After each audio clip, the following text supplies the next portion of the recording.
तो आज हम लोग बात करते हैं इनवर्स ट्रिग्नोमेट्रिक फंक्शन पे। अब इनवर्स ट्रिग्नोमेट्रिक फंक्शन क्या होते हैं, कैसे डिफाइन किए जाते हैं, क्या इनकी वैल्यूज आती है और कैसे इनको सॉल्व करते हैं। तो ये आपके बोर्ड के पॉइंट ऑफ व्यू से और जेई के पॉइंट ऑफ व्यू से, दोनों के पॉइंट ऑफ व्यू से काफी इंपॉर्टेंट चैप्टर है। तो पहले तो ये समझिए इनवर्स फंक्शन एग्जिस्ट किसका करता है। मतलब कब आप इनवर्स निकालेंगे, जब फंक्शन आपका वन वन होगा। क्या होगा भाई? वन वन होगा और ऑन टू होगा, तभी आप इनवर्स कैलकुलेट कर सकते हैं। ठीक, अगर फंक्शन वन वन या ऑन टू नहीं हुआ तो आप उसका इनवर्स कैलकुलेट ही नहीं कर सकते। अब वन वन क्या होता है? तो देखिए, वन वन के बारे में हम लोग फंक्शन के चैप्टर में बहुत ही डीपली डिस्कशन करेंगे, बट आज यहाँ थोड़ा सा आइडिया ले लेते हैं वन वन होता क्या है। वन वन का मतलब होता है अगर आप एक्स की डिफरेंट वैल्यू पुट कर रहे हैं तो एफ एक्स की डिफरेंट वैल्यू आनी चाहिए। अगर सीधे शब्दों में बात की जाए, अगर कोई ग्राफ दिया हुआ है और आप अगर हॉरिजॉन्टल लाइन ड्रॉ करें तो हॉरिजॉन्टल लाइन ग्राफ को एक ही बार कट करेगी, तो फंक्शन आपका वन वन होगा। फॉर एग्जांपल, मान लो आपका ग्राफ ऐसा है, तो आप अगर हॉरिजॉन्टल लाइन ड्रॉ करते रहिए तो केवल एक ही बार ग्राफ को कट कर रही है, तो फंक्शन आपका वन वन हो गया। मान लीजिए ग्राफ आपका कोई ऐसा है, अब जरा आप हॉरिजॉन्टल लाइन ड्रॉ करिए, देखिए दो बार कट कर रही है। एक से ज्यादा बार कट कर जाएगा तो फंक्शन वन वन नहीं होगा। तो ये फंक्शन आपका नॉट वन वन है और ये फंक्शन आपका वन वन है। ऑन टू क्या होता है? ऑन टू वो फंक्शन होते हैं जिनकी को डोमेन रेंज के बराबर होती है। मीन्स जो को डोमेन होती है वो क्या होती है? रेंज के इक्वल होती है। मतलब दोनों सेट बिल्कुल सेम हो जाते हैं तो फंक्शन क्या कहलाता है? ऑन टू कहलाता है।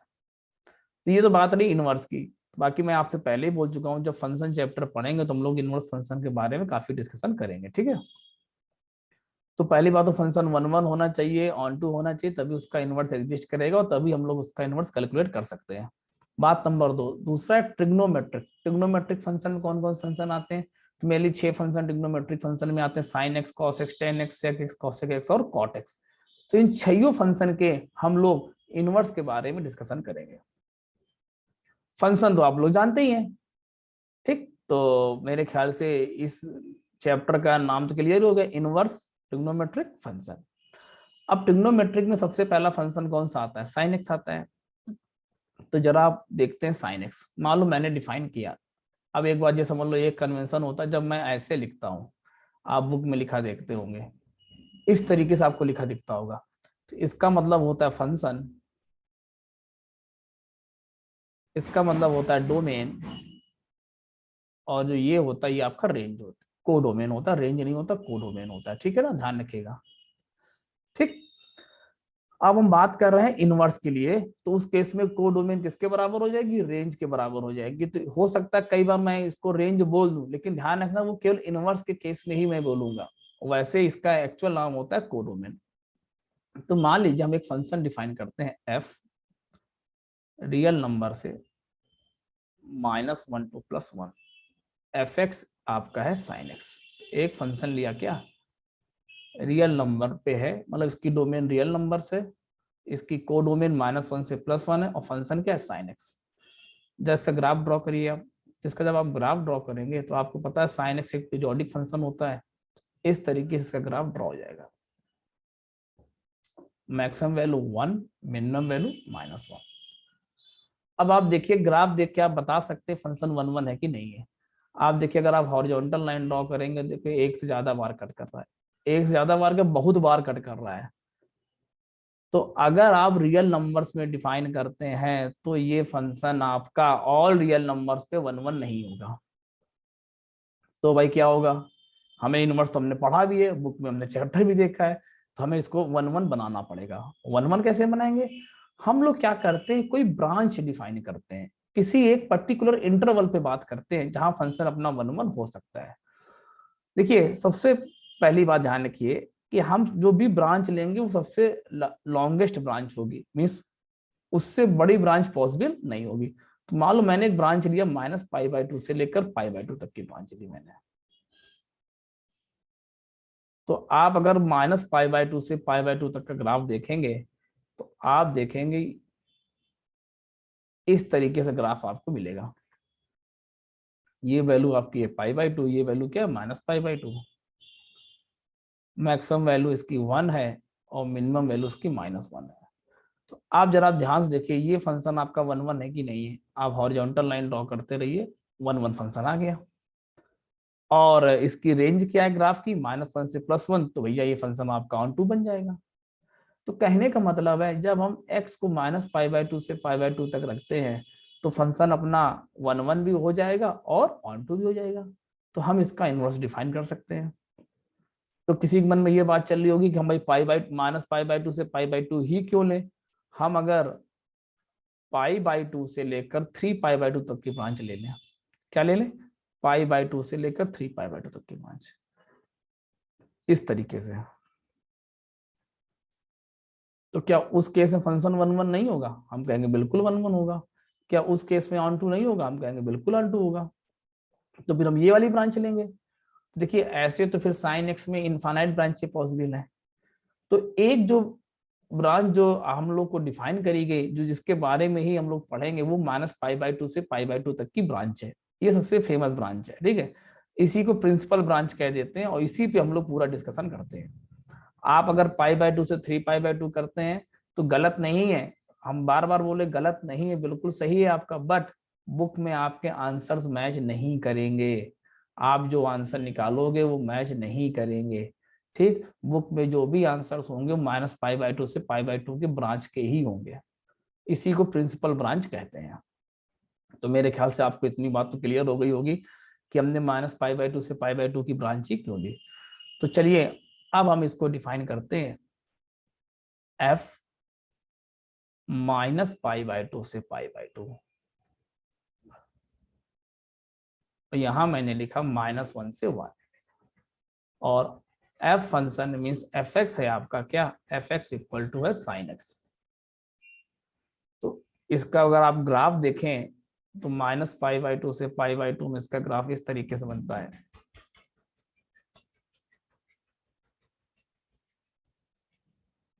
और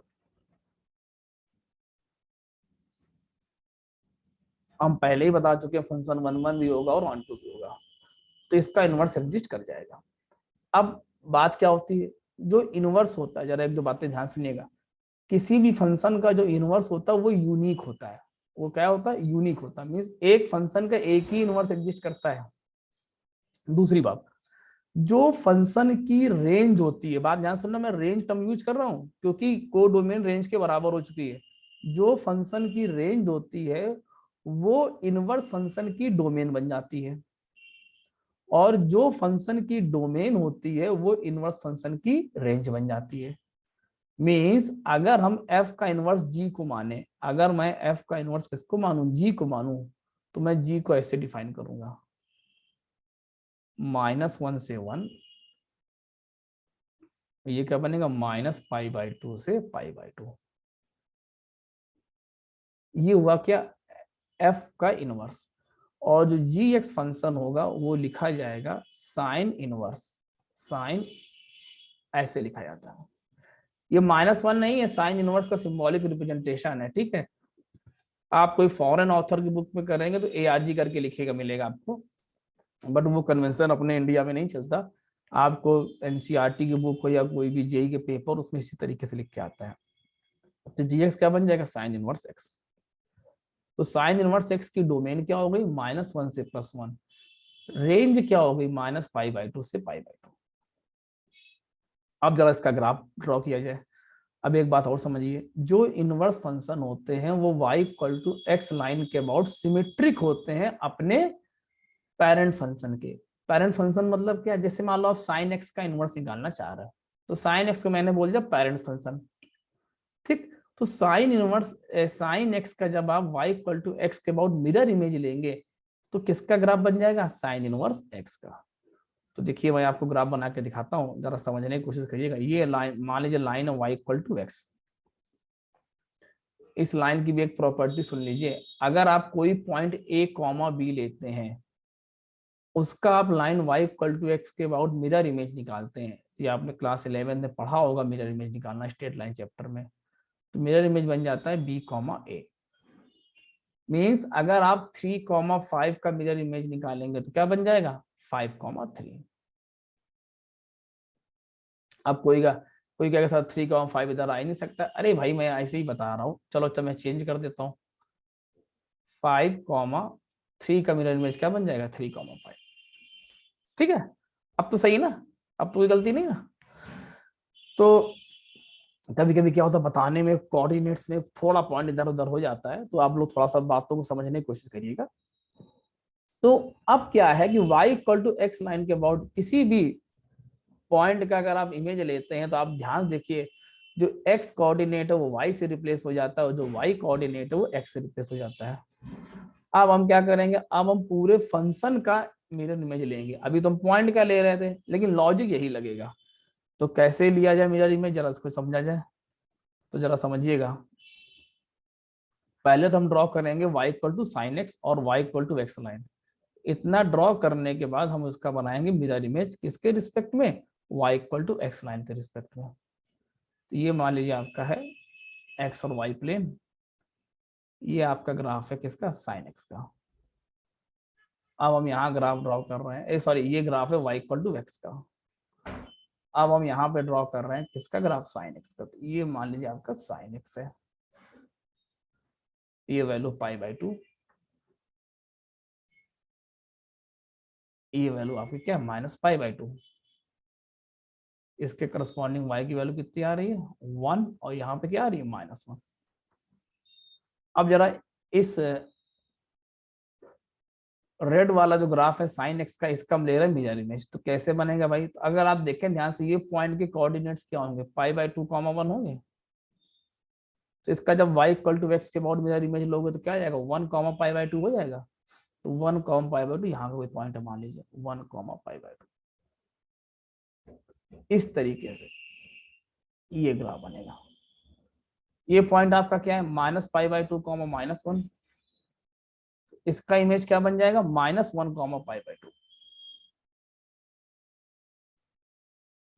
-1, -π/2। तो ये जो ब्लैक वाला ग्राफ है, ये ग्राफ आपका किसका बन गया, साइन इनवर्स एक्स का। मेरे ख्याल से आप अगर देख रहे होंगे तो आपको क्लियर कट दिखाई भी पड़ रहा होगा कि साइन इनवर्स एक्स जो है वो रेड वाले ग्राफ का y equal to x about क्या है, मिरर इमेज। तो रेड वाला ग्राफ है साइन एक्स का। तो साइन इनवर्स एक्स की डोमेन क्या हो गई भाई, इसकी डोमेन हो गई -1 से +1, रेंज क्या हो गई, -π/2 से π/2। इस बात को ध्यान रखिएगा, ठीक।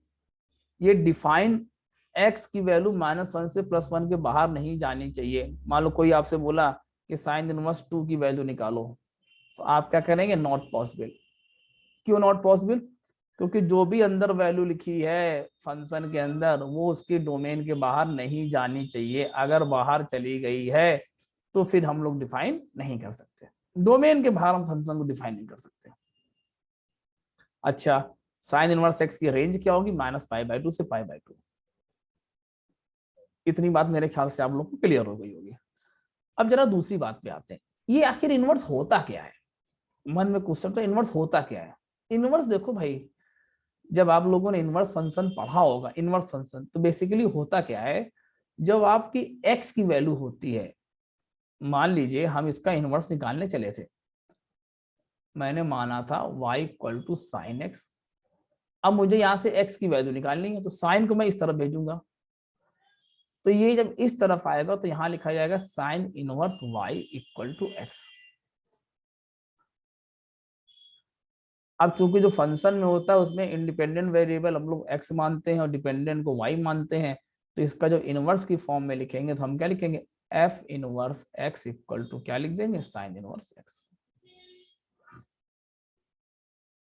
तो एक बात ये समझ में आई कि जो यहाँ पे जो एंगल था, क्या था, एंगल था,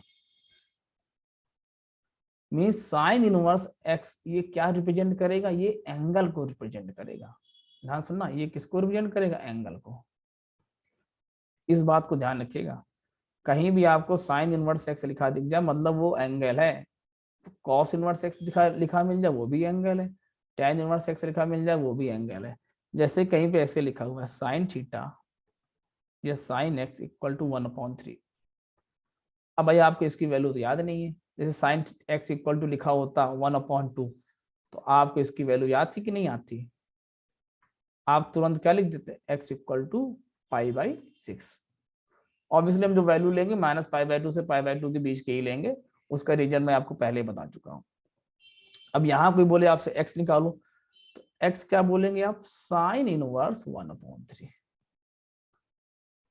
मीन्स x यहाँ पे क्या हो गया, एंगल हो गया। तो एक बात ध्यान रखना, जो भी इनवर्स फंक्शन होते हैं वो एंगल को रिप्रेजेंट करते हैं। तो आज मैंने अभी तक दो इंपॉर्टेंट बातें बोली। फर्स्ट इंपॉर्टेंट बात डोमेन और रेंज, ठीक। सेकंड इंपॉर्टेंट बात, जो इनवर्स फंक्शन होते हैं वो क्या होते हैं, एंगल को रिप्रेजेंट करते हैं। वो सब क्या होते हैं, एंगल होते हैं। इसको याद ध्यान रखना, आपके बहुत काम आएगी चीज। जब भी इनवर्स के क्वेश्चन में ट्रैप हो जाना, उसको एंगल मान लेना, क्वेश्चन आपका सॉल्व हो जाएगा। और जरा दो चार एग्जांपल लेते हैं। जैसे मान लीजिए किसी ने पूछा साइन इनवर्स 1/2 की वैल्यू बताओ। अब देखिए, अब ये मैं क्वेश्चन करा रहा हूँ, तो आप लोग यहाँ पे वीडियो को पॉज करके खुद से पहले ट्राई करिएगा, ठीक। मैं अगर पॉज करूंगा तो आपके लिए वीडियो बड़ा बोरिंग हो जाएगा, दैट्स वाई मैं तो क्वेश्चन सॉल्व कर रहा हूँ। इसको मैंने क्या माना, थीटा माना। तो यहाँ से बोलो भाई साइन थीटा क्या बन जाएगा, हाफ बन जाएगा, ठीक। जैसे ही आप इसको थीटा माने तो आपके दिमाग में एक बात तुरंत चली आई, जो थीटा होगा वो -π/2 से π/2 के बीच में होगा। क्यों होगा, क्योंकि साइन इनवर्स की रेंज क्या होती है, -π/2 से π/2। तो यहाँ साइन थीटा इक्वल टू 1/2 आ गया। थीटा बोलो क्या बन जाएगा, π/6। तो थीटा क्या था, साइन इनवर्स 1/2। तो फाइनल आंसर क्या बनेगा, sine inverse 1/2 equal to π/6। Means जो भी आंसर आना चाहिए वो -π/2 से π/2 के बीच में आना चाहिए। बात क्लियर हुई। अच्छा मान लीजिए साइन इनवर्स -1/2 की वैल्यू निकालनी होती है, तो इसको मैं अल्फा मान लेता हूं। मुझे ये पता है अल्फा क्या होगा भाई, -π/2 से π/2 के बीच में होगा। क्यों होगा, इसकी रेंज है -π/2 से π/2। तो यहाँ से साइन अल्फा क्या बन जाएगा, -1/2। अब बताओ -π/2 से π/2 तक का अल्फा होना है, तो बेटा ये निगेटिव वैल्यू कब आएगी, जब अल्फा आपका -π/2 से 0 तक का होगा। तो निगेटिव वैल्यू लेनी है तो क्या बनेगा, साइन -π/6। तो यहाँ से अल्फा क्या आ गया, -π/6।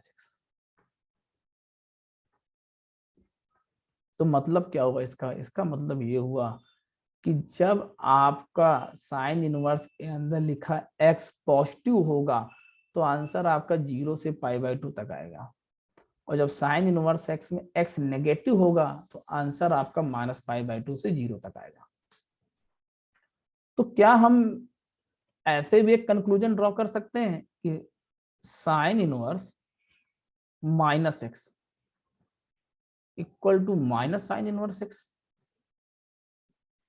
क्योंकि अगर आप ध्यान से देखें, साइन इनवर्स -1/2 की वैल्यू आपकी क्या आई है, -π/6 आई है, और साइन इनवर्स 1/2 की वैल्यू क्या आई है, π/6 है। वैल्यू मैग्नीट्यूड वाइज दोनों सेम है, बस साइन वाइज दोनों अलग अलग है।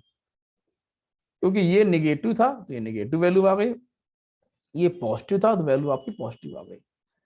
तो मैं क्या यहाँ से ये कंक्लूजन ड्रॉ कर सकता हूँ, sine inverse -x equal to minus of sine inverse x। इसका फायदा क्या मिलेगा, फायदा ये रहेगा कि आपको हमेशा पॉजिटिव वाले एंगल निकालने पड़ेंगे, और अगर कभी अंदर की वैल्यू नेगेटिव है, फंक्शन के अंदर की वैल्यू कैसी है, नेगेटिव है, तो पहले उसको इस फॉर्मूले की हेल्प से x को पॉजिटिव बना लेंगे, देन उसको सॉल्व कर देंगे। पहली बात। दूसरी बात, आप ध्यान से देखें, ये एक प्रॉपर्टी को फॉलो कर रहा है। मान लीजिए आपका fx है साइन इनवर्स x, ध्यान से देखना इस बात को, f ऑफ -x क्या आएगा आपका, साइन इनवर्स ऑफ -x, मतलब क्या बन जाएगा, minus of sine inverse x। ये क्या बन जाएगा, माइनस ऑफ fx। ये कौन सी प्रॉपर्टी फॉलो कर गया, ऑड फंक्शन की प्रॉपर्टी फॉलो कर गया। किस फंक्शन प्रॉपर्टी फॉलो कर गया, ऑड फंक्शन की प्रॉपर्टी को। मतलब साइन इनवर्स x कैसा फंक्शन होता है, ऑड फंक्शन होता है। देख, तो एक बात ये सीखने को मिली कि साइन इनवर्स x आपका ऑड फंक्शन होता है। एक बात ये सीखने को मिली, साइन इनवर्स x की डोमेन क्या होती है, -1 से +1, रेंज क्या होती है, -π/2 से +π/2। और एक बात और सीखने को मिली कि जो भी इनवर्स फंक्शन होता है वो एंगल को रिप्रेजेंट करता है। अच्छा, एक इंपॉर्टेंट बात मैं आपको बता दूं कि जब ये वीडियो एंड होगा तो आप जब डिस्क्रिप्शन बॉक्स में जाएंगे तो आपको एक लिंक मिलेगा, ठीक, वहां से आप एक पीडीएफ डाउनलोड कर सकते हैं, उसमें जो भी असाइनमेंट होगा इसका वो आपको मिल जाएगा। तो आप वीडियो देखिए, असाइनमेंट को ट्राई करिए, तो आपका काम बन जाएगा। ठीक है, और अगर आपको कोई डाउट आता है असाइनमेंट में तो उसका मैं सोल्यूशन उसी में ही रहेगा। ठीक है, तो आप उसका सोल्यूशन दे सकते हैं। उसके बाद भी कोई डाउट आता है तो आप कमेंट सेक्शन में लिख दीजिएगा, तो मैं आपका डाउट क्लियर कर दूंगा। ठीक है, तो अब जैसे कि कभी नेगेटिव वैल्यू निकालने को आ जाए साइन इनवर्स के अंदर, तो इस बात को ध्यान रखिएगा कि नेगेटिव साइन कहाँ जाएगा, बाहर आ जाएगा। फॉर एग्जाम्पल आया साइन इनवर्स -√3/2, कोई बोला जा रहा है इसकी वैल्यू निकालो, हमने देखा नेगेटिव वैल्यू है तो मैंने पहले ही माइनस बाहर कर दिया, क्या बन जाएगा, साइन इनवर्स √3/2। अब मैं इसकी वैल्यू कैलकुलेशन अलग से कर लूंगा। कैसे कैलकुलेशन करूंगा, साइन इनवर्स √3/2, इसको मैं जूम कर लूंगा theta, this implies sine theta equal to √3/2, this implies theta equal to π/3। अब देखो बेटा इसकी वैल्यू थीटा आ गई, तो फाइनल आंसर क्या बन जाएगा, -π/3। तो मेरे ख्याल से आपको साइन इनवर्स एक्स का कंसेप्ट क्लियर हो गया होगा। ठीक, आज का जो लेक्चर रहेगा उसमें हम sine inverse x, cos inverse x, tan inverse x, sec inverse x, cosec inverse x और कॉट इनवर्स एक्स को डिस्कस करेंगे। ठीक, बाद में इसकी पूरी समरी लिखा देंगे आपको, तो आपको बिल्कुल दिमाग में चीजें छप जाएंगी। इसके बाद हम लोग आगे बढ़ेंगे तो हम sine inverse of sine x में आएंगे, लेकिन आज उस पर डिस्कशन नहीं करेंगे। ठीक है ना, नेक्स्ट फंक्शन अपना है कॉस इनवर्स एक्स। तो फिर से वही बात रहेगी, फंक्शन को 1 1 रखना है तो कोई एक ब्रांच डिसाइड करनी पड़ेगी। तो एक ब्रांच मैंने डिफाइन करी 0 से पाई, f0 से पाई, -1 से 1, एंड fx है आपका क्या, cos x। 0 से पाई मैंने क्यों किया, ये प्रिंसिपल ब्रांच कहलाती है। ठीक है ना, तो ये आपकी 0 से पाई में किसका ग्राफ हो गया, cos x का, पाई 0, ये पॉइंट क्या आपका 0,1, और ये पॉइंट क्या है पाई -1। फंक्शन आपका क्या है cos x। अब इसका इनवर्स लिखने जा रहे हैं, तो मैंने इसका इनवर्स किसको मान लिया, gx को मैंने इसका इनवर्स माना। तो क्या बन जाएगा, जो फंक्शन की डोमेन होती है वो इनवर्स की रेंज बन जाती है, और जो फंक्शन की रेंज होती है वो इनवर्स की डोमेन बन जाती है। तो g -1 से +1, यहाँ क्या रहेगा 0 से पाई, और gx फंक्शन मैंने बोला क्या, कॉस इनवर्स है। ठीक, प्रोसेस अपना वही है, y = x लाइन ड्रॉ करेंगे, तो मैंने y = x लाइन ड्रॉ कर दी। इसके बाद उसका क्या लेना, मिरर इमेज। ध्यान देना ये पॉइंट आ रहा है आपका क्या, पाई -1, तो इसका मिरर इमेज क्या बन जाएगा, इसका मिरर इमेज बन जाएगा आपका -1, पाई। अब देखिए ग्राफ टू द स्केल नहीं है अपना, थोड़ा बहुत रहेगी, या तो हम ग्राफ पेपर में बनाया तो स्केल बनेगा। ये पॉइंट है आपका 0,1, तो इसका मिरर इमेज क्या बन जाएगा 1,0। तो ये पॉइंट आपका π/2 होता, तो 1,0 यहाँ भी पॉइंट आ जाएगा। ये पॉइंट होता है आपका π/2, 0, तो बोलो इसका मिरर इमेज क्या आ जाएगा 0, π/2। कुल मिला के हम इन 3 पॉइंट्स को ज्वाइन करके ग्राफ प्लॉट करते हैं, तो थोड़ा सा ग्राफ इतना अच्छा नहीं बन रहा हमारा, ऐसे रहेगा और इस तरीके से रहेगा। तो ये आपका जो ब्लू कलर का ग्राफ है, ये ग्राफ आपका कॉस इनवर्स एक्स का है, और जो रेड कलर का ग्राफ है ये आपका, सॉरी जो ब्लैक कलर का ग्राफ है ये आपका कॉस एक्स का है। एक बात और ध्यान रखना, कोई फंक्शन और उसका इनवर्स मीन्स कॉस एक्स का इनवर्स क्या है, कॉस इनवर्स एक्स, अगर कभी इंटरसेक्ट करेंगे आपस में तो वो y = x लाइन पर ही कट करेंगे और कहीं कट नहीं कर सकते। मतलब कोई फंक्शन और उसका इनवर्स अगर कभी कट करेंगे, अगर कभी इंटरसेक्ट करेंगे, तो they must intersect only at the line y = x, क्योंकि मिरर इमेज है। आप अगर मिरर को देखें और आप एक ये मालूम पेन ले लें, इस पेन को आप मिरर की तरफ ले जाएं, जब ये मिरर को टच कर रहा होगा तो उधर की इमेज भी क्या कर रही होगी, मिरर को टच कर रही होगी। क्लियर बात। तो अगर कभी कोई आपसे बोले y = एक फंक्शन है cos x, एक फंक्शन है cos इनवर्स x, इनका पॉइंट ऑफ इंटरसेक्शन निकालो, तो आपके लिए बेटर रहेगा आप किसका किसका पॉइंट ऑफ इंटरसेक्शन निकाल दें, y = cos x और y = x का। ठीक, तो डोमेन क्या बन गई, -1 से +1 बन गई। रेंज क्या बन गई, 0 से लेकर पाई बन गई, फंक्शन क्या बन गया, कॉस इनवर्स एक्स। अब जरा इसकी वैल्यू को एक दो निकाल लीजिए। मान लीजिए आपसे पूछा गया कॉस इनवर्स 1/2 की वैल्यू निकालो। फिर से वही पुरानी बात, जो इनवर्स वाले होते हैं वो क्या होते हैं, एंगल को रिप्रेजेंट करते हैं। इनवर्स फंक्शन एंगल को रिप्रेजेंट करता, बात वही है, ठीक है। इसको थीटा मान लिया। यहां से बोलो भाई कॉस थीटा क्या बन जाएगा, हाफ। भाई थीटा की रेंज क्या हो सकती है, 0 से लेकर पाई तक, इसके बाहर थीटा नहीं जा सकता। अब कॉस थीटा हाफ है, तो आप जरा 0 से पाई में ध्यान से देखें, इसमें फर्स्ट क्वाड्रेंट आ रहा है और सेकंड क्वाड्रेंट आ रहा है। फर्स्ट में कॉस पॉजिटिव होता है, सेकंड में कॉस निगेटिव होता है। तो एक कंक्लूजन ये ड्रॉ कर सकते हैं कि अगर कॉस इनवर्स एक्स में एक्स पॉजिटिव होगा तो बेटा जो वैल्यू आएगी वो 0 से π/2 तक आएगी, और अगर एक्स नेगेटिव होगा तो वैल्यू आपकी π/2 से लेकर पाई तक आएगी। इस बात ध्यान रखना, कॉस इनवर्स एक्स में अगर एक्स पॉजिटिव है तो वैल्यू आपकी 0 से π/2 आएगी, और अगर एक्स नेगेटिव है तो वैल्यू आपकी π/2 से पाई आएगी। तो यहां से थीटा क्या बन जाएगा आपका, π/3। ठीक, अब मान में नेगेटिव वैल्यू ले लेते हैं, तो कॉस इनवर्स -1/2 की वैल्यू निकालो। हमने इसको अल्फा माना, तो यहां से बोलो कॉस अल्फा क्या बन जाएगा, -हाफ। अब देखिए नेगेटिव वैल्यू, तो मुझे पता है कि हम π/2 से लेकर पाई तक का एंगल लेंगे, तो क्या लिखेंगे इसको, कॉस पाई माइनस π/3। तो अल्फा क्या बन जाएगा आपका, पाई माइनस π/3, ये आपका आंसर बन जाएगा। तो क्या देखिए π/3 आपका क्या आ रहा, थीटा आ रहा, मतलब कॉस इनवर्स 1/2 आ रहा था। तो क्या हम अल्फा को ऐसे भी लिख सकते थे, पाई माइनस कॉस इनवर्स 1/2। हम पॉजिटिव में क्यों कन्वर्ट करते हैं, पॉजिटिव में कैलकुलेशन करना आसान होता है भाई, ठीक है ना। पॉजिटिव में कैलकुलेशन करना आसान हो, दैट्स वाई हम पॉजिटिव में कन्वर्ट कर लेते हैं, ठीक है। तो कंक्लूजन क्या ड्रॉ किया, कंक्लूजन ड्रॉ किया गया, अगर कभी इनवर्स के अंदर एक्स नेगेटिव हो जाए तो हम इसको क्या लिख देंगे, pi minus cos inverse x. बात क्लियर हुई। मीन्स अगर कॉस इनवर्स एक्स के अंदर अगर ये वैल्यू फंक्शन के अंदर की वैल्यू अगर नेगेटिव हो जाए तो क्या बन जाएगा, pi minus cos inverse x. Sine inverse में क्या हुआ, तो माइनस साइन बाहर आ गया था, बस पाई का टर्म नहीं आया था। कॉस इनवर्स में क्या हो गया, pi minus cos inverse x बन गया। फॉर एग्जाम्पल अगर मान लीजिए आपसे कोई पूछे कॉस इनवर्स -√3/2, आप क्या लिख देंगे, पाई माइनस कॉस इनवर्स √3/2।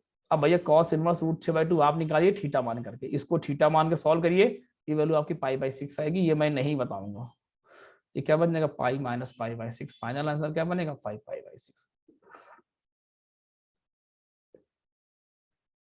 तो सीखने को आपको क्या मिला, सीखने को आपको पहली बात ये मिली कि कॉस इनवर्स एक्स की डोमेन क्या होती है, -1 से +1, रेंज क्या होती है 0 से पाई। कॉस इनवर्स एक्स में अगर एक्स पॉजिटिव है, अगर वैल्यू कैसी है, पॉजिटिव है, तो आपका आंसर 0 से π/2 तक आएगा, और अगर कॉस इनवर्स एक्स में एक्स नेगेटिव है तो आंसर आपका π/2 से पाई तक का आएगा। बात क्लियर हो गई। नेक्स्ट फंक्शन में आते हैं टेन इनवर्स एक्स में। तो हम फंक्शन को डिफाइन करेंगे, पहले tan x डिफाइन करेंगे, f, फिर से वही एक मैंने इंटरवल लिया -π/2 से π/2, डोमेन का रेंज लिया -∞ से +∞, fx = tan x। तो अगर आप इसका ग्राफ देखें, अब ये तो पता ही होगा यार, 10 -π/2 पे इनफाइनाइट या -∞ को अप्रोच करता है, दैट्स वाई हम लोग डॉटेड लाइन ड्रॉ करते हैं, डॉटेड लाइन को एसिम्पटोट्स कहा जाता है, ठीक है।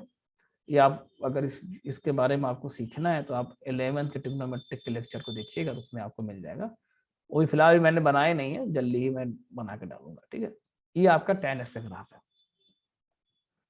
क्लियर। तो आपको दिख रहा होगा ये फंक्शन आपका 1 भी है और 1 भी है, ठीक। अब मुझे इसका इनवर्स निकालना, तो मैंने इसका इनवर्स किसको मान लिया, जी को मान लिया।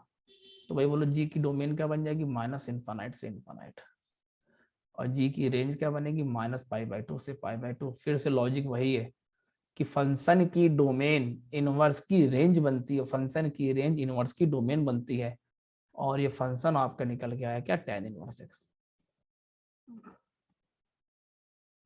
अब देखिए इसकी रेंज क्या आई, -π/2 से π/2। तो आप क्या करिए, -π/2 एंड π/2 पे क्या ड्रॉ कर दीजिए, एसिम्प्टोट ड्रॉ कर दीजिए।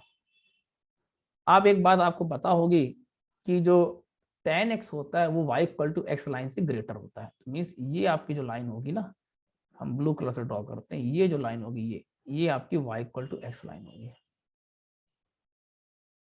इस तरीके से। तो जो tan x का आप जो इनवर्स लेंगे, मीन्स आप उसका मिरर इमेज लेंगे, इस ग्रीन वाले का मिरर इमेज किसके रिस्पेक्ट में ले रहे हैं आप, इस ब्लू लाइन के रिस्पेक्ट में ले रहे हैं, आपका इमेज ऐसे आएगा भाई, इस तरीके से। ये यहां कैसे बनेगा, इस तरीके से।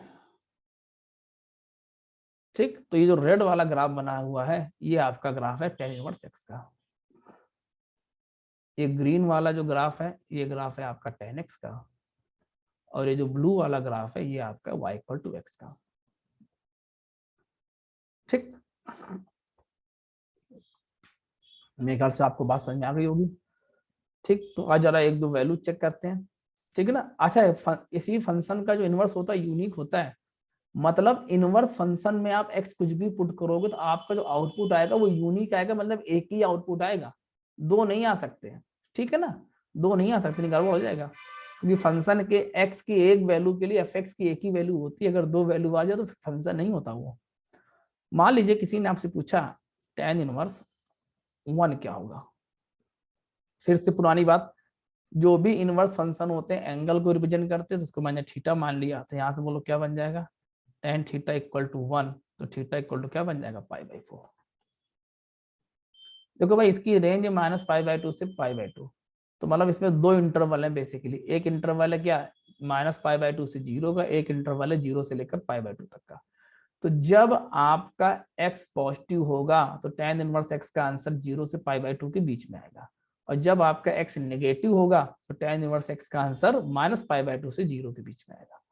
फॉर एग्जाम्पल tan इनवर्स -1 की कोई वैल्यू पूछे क्या होगी, अल्फा माना मैंने, tan अल्फा क्या बन जाएगा आपका -1, क्या लिखेंगे -tan π/4, माइनस को अंदर ले जाओ तो क्या बन जाएगा tan of -π/4, sorry tan of -π/4, तो यहाँ से अल्फा क्या आ जाएगा -π/4। मेरी बात समझ आएगी नहीं आई, तो क्या कह सकते हैं भाई, अगर ये माइनस साइन है tan इनवर्स के फंक्शन के अंदर, x अगर नेगेटिव है तो वो माइनस साइन डायरेक्ट बाहर आ जाएगा। मींस कहने का मतलब है कि tan inverse -x equal to minus of tan inverse x। कुछ देर पहले हम लोग साइन इनवर्स में इसी प्रॉपर्टी को देख चुके हैं, तो इसका मतलब क्या हुआ, जो tan इनवर्स x फंक्शन होता है वो ऑड फंक्शन होता है। जो tan इनवर्स x फंक्शन होता है कैसा फंक्शन होता है, ऑड फंक्शन होता है। मीन्स अगर कभी x नेगेटिव दिख जाए आपको तो सीधा माइनस साइन बाहर कर देना, कोई प्रॉब्लम नहीं है।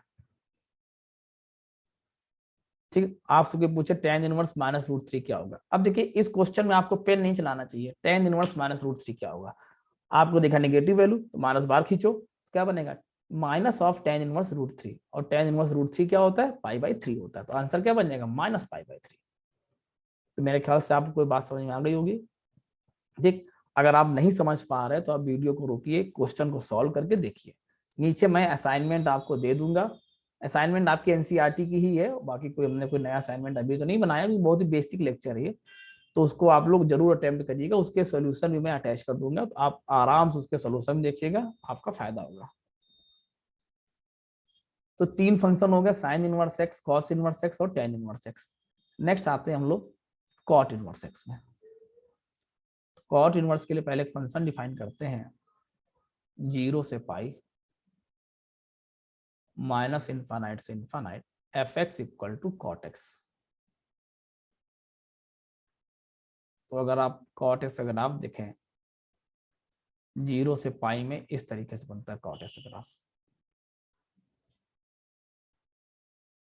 इस तरीके से, ये 0 है, ये पाई है, ये वैल्यू आपकी क्या है π/2 है।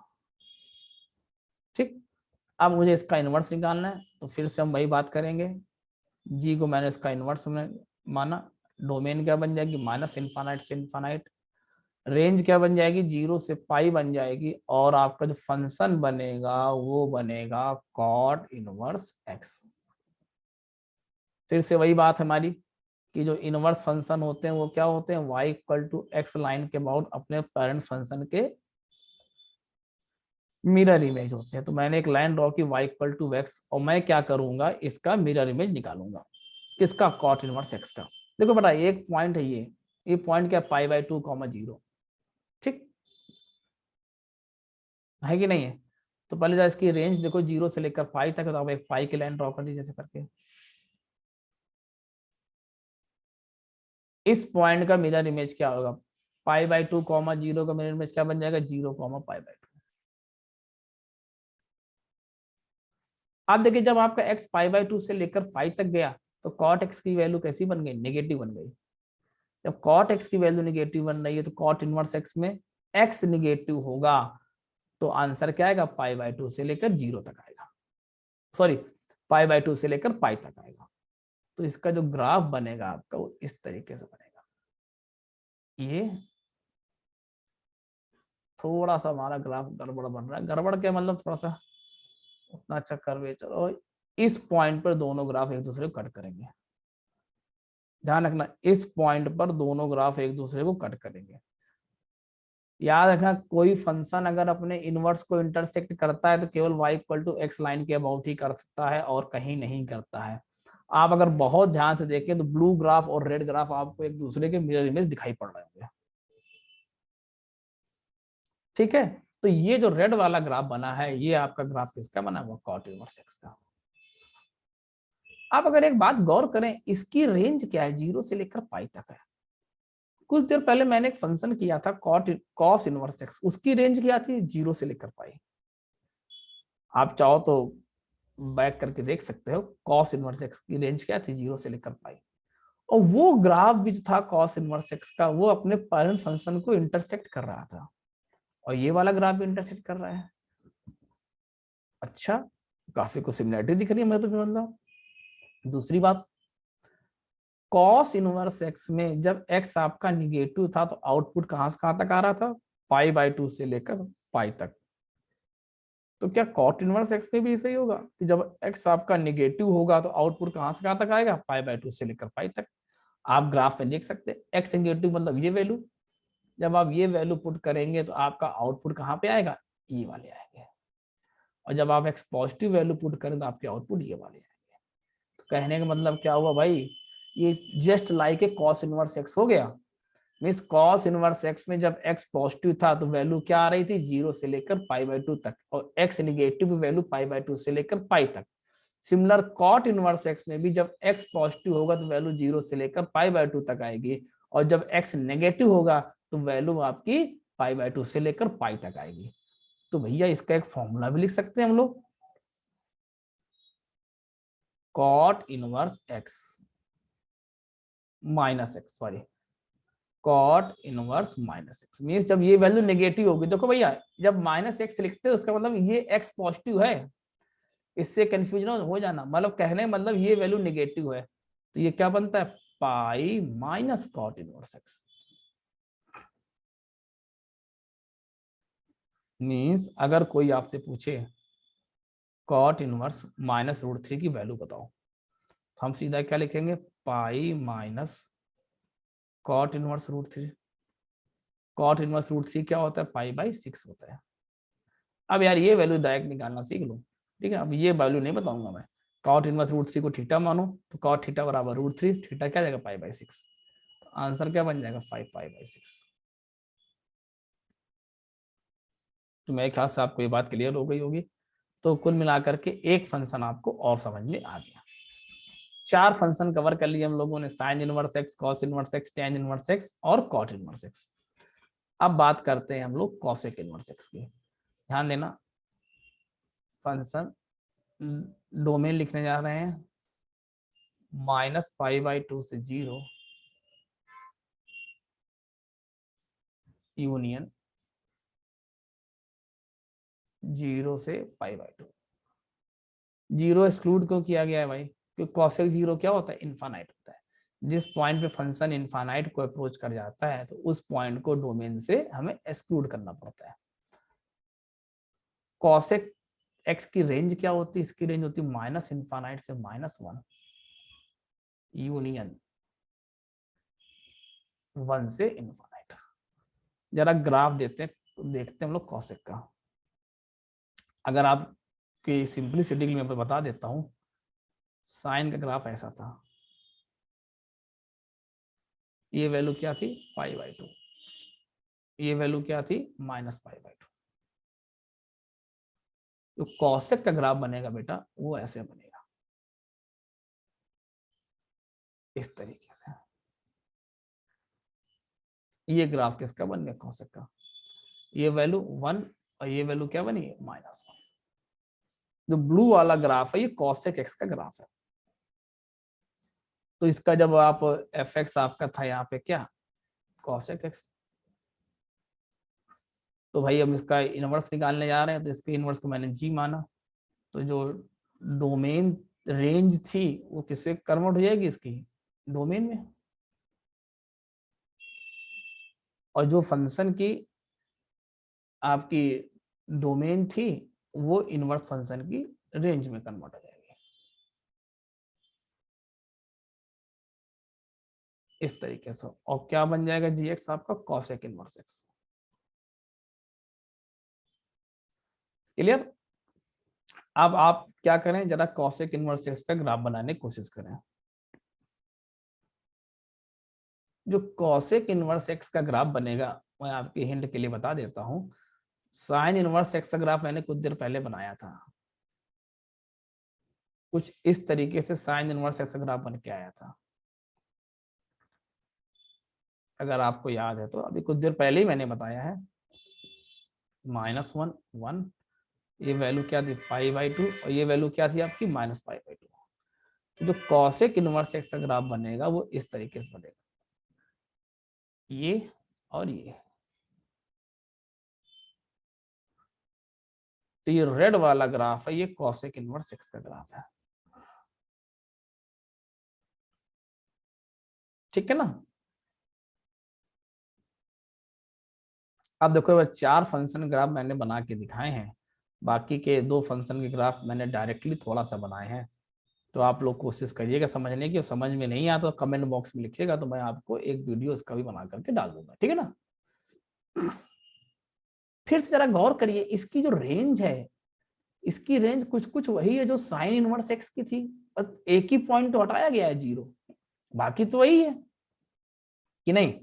तो कहने का मतलब क्या, कहने का मतलब ये कि कॉसेक इनवर्स -x क्या माइनस कॉसेक इनवर्स x होगा, क्योंकि साइन इनवर्स -x क्या था माइनस साइन इनवर्स x था ना, tan इनवर्स -x क्या था माइनस tan इनवर्स x था ना।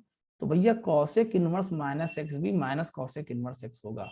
क्यों, जब आप x को नेगेटिव पुट करोगे तो आंसर आपका -π/2 से 0 तक आएगा, और जब आप x को पॉजिटिव पुट करोगे तो आंसर आपका 0 से π/2 तक आएगा। तो एक और इंपॉर्टेंट बात समझ में आई, कॉसेक इनवर्स -x क्या होता है माइनस कॉसेक इनवर्स x। मतलब कैसा फंक्शन हो गया, ये ऑड फंक्शन हो गया। अब मान लो कोई आपसे पूछा कॉसेक इनवर्स 1/2 बताओ क्या होगा, अब आप परेशान, अरे भाई इसकी डोमेन देखो, डोमेन है -∞ से -1 और यूनियन 1 से इनफाइनाइट। बेटा ये वैल्यू देखिए 1/2 क्या डोमेन में आ रही है, नहीं आ रही है, इसलिए डिफाइन नहीं होगा, इसलिए डिफाइन नहीं होगा। लेकिन मान लो बाई चांस आप डोमेन भूल गए, भाई भूल गए तो भूल गए, अब कोई आपको बोला जरा इसका आंसर बताओ क्या होगा, कोई दिक्कत नहीं, इनवर्स है ना, इसको आप एंगल मान लीजिए। तो यहाँ से क्या बन जाएगा कॉसेक थीटा इक्वल टू 1/2। अभी तो कुछ समझ में नहीं आ रहा है, जरा इसको साइन में कन्वर्ट कर लो, साइन थीटा क्या बन जाएगा 2। क्या ये पॉसिबल है, आप बोलोगे बिल्कुल पॉसिबल नहीं है, तो मतलब इसका आंसर निकाल पाना पॉसिबल नहीं है, ये डिफाइन नहीं होगा। फिर तुरंत आपके दिमाग में आ जाएगा क्योंकि ये डोमेन के बाहर निकल चुका है। मीन्स इनवर्स फंक्शन या कोई भी फंक्शन हो, जब उसकी डोमेन के अंदर का पॉइंट ही इनपुट कराया जाता है तभी आउटपुट आता है। ऐसा नहीं आप कुछ भी इनपुट करा दो आपका आउटपुट आ जाए, ऐसा नहीं होता है। समझे कि नहीं मेरी बात, कि function is just like a machine which has certain input, certain input, ये नहीं कि आप इनपुट कुछ भी करा दें, सर्टेन इनपुट होगा तभी आउटपुट आएगा, अदरवाइज आउटपुट नहीं आएगा, फंक्शन डिफाइन नहीं होगा। ठीक, तो भाई जरा एक क्वेश्चन लेते हैं, नेगेटिव में कॉसेक इनवर्स -2 की वैल्यू क्या होगी। तो इसको क्या लिख देंगे, माइनस ऑफ कॉसेक इनवर्स 2। अब देखो रहा ये वैल्यू 1 से बड़ी है, मतलब डोमेन के अंदर आ गई। Cosec inverse 2 equal to theta मान लो, तो कॉसेक थीटा क्या बन जाएगा, 2 बन जाएगा, तो थीटा क्या आ जाएगा, π/6। तो आंसर क्या बन जाएगा, -π/6। तो निगेटिव वैल्यू कभी भी आपको दिख जाए तो इससे बेस्ट कोई तरीका नहीं होता, सीधा उसको आप सॉल्व कर दीजिए। तो ये 5 फंक्शन डिफाइन कर चुके हैं, sine inverse x, cos inverse x, tan inverse x, sec inverse अभी नहीं बचा, सेक इनवर्स बचा है अभी, कॉट इनवर्स एक्स और कॉसेक इनवर्स एक्स। तो लास्ट फंक्शन है सेक इनवर्स एक्स डिफाइन करने जा रहे हैं।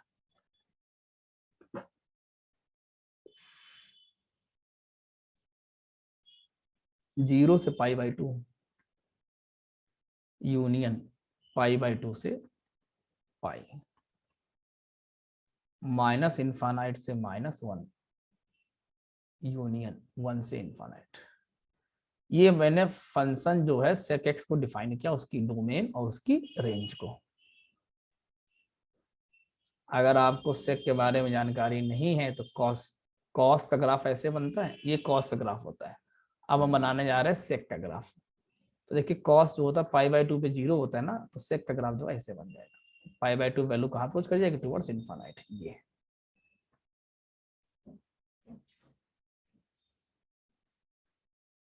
तो जो ब्लू वाला ग्राफ है वो सेक एक्स का ग्राफ है। अब इसका इनवर्स डिफाइन करिए, तो इसको मैंने जी माना, क्या बनेगा, माइनस इन्फानाइट से -1 यूनियन 1 से इन्फानाइट।